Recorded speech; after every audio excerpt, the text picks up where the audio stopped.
Tagar Institute, Jurnalisme dan Riset.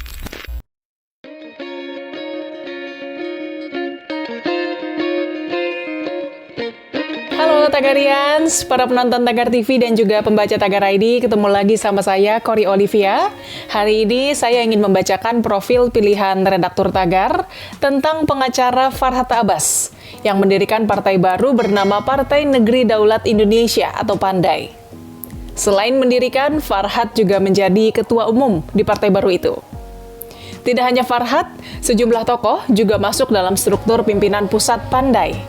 Seperti pengacara Elsa Syarif menjadi wakil ketua umum, Maggie sebagai bendahara umum, dan Dr. Louis Owen sebagai sekretaris jenderal. Sekedar mengingatkan, Dr. Louis sempat terjerat kasus dugaan penyebaran berita bohong hingga membuat keonaran terkait COVID-19. Kembali ke Partai Pandai, Farhad mengatakan partai itu lahir dari hilangnya peran pengawasan dan keterwakilan partai-partai yang sekarang ada di DPR. Menurutnya, peran itu seolah-olah hilang setelah pemerintah mengesahkan Undang-Undang Cipta Kerja. Deklarasi berdirinya Partai Pandai sudah dilakukan sejak awal Oktober 2020. Partai ini mengusung visi berserikat menuju Indonesia berdaulat. Sedangkan misinya ada 5, dari mulai menjadi peserta pemilu hingga mendorong pemerataan dan pembangunan yang berkelanjutan, serta menjamin kebebasan beragama. Farhad Abbas lahir di Riau pada 22 Juni 1976. Ayahnya adalah pakar hukum Abbas Said dan ibunya bernama Syarifah Masnon. Sebelum terjun ke politik, Farhad dikenal sebagai pengacara yang sering menangani kasus-kasus yang melibatkan artis dan public figure. Farhad juga dikenal dengan berbagai ucapannya yang kontroversial di media sosial.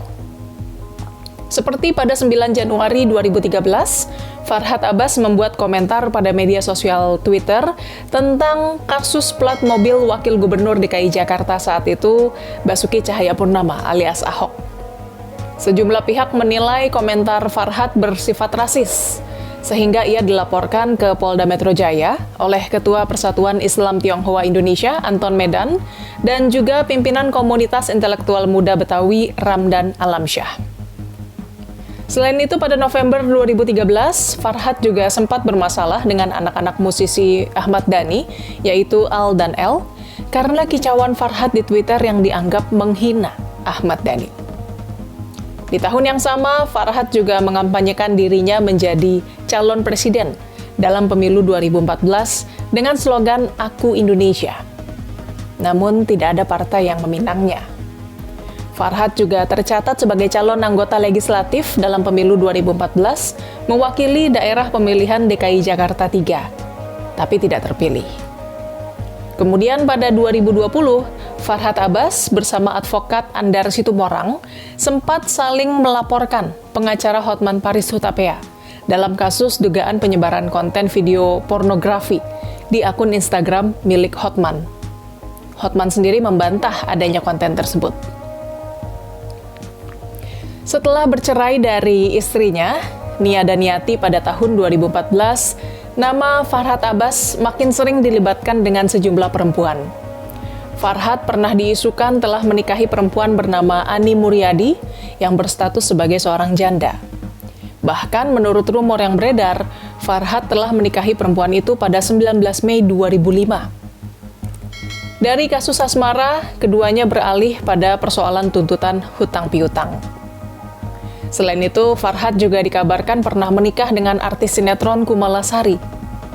Ditambah lagi perempuan bernama Melanie Sukmawati alias Lala, yang juga mengaku pernah dinikahi Farhad Abbas.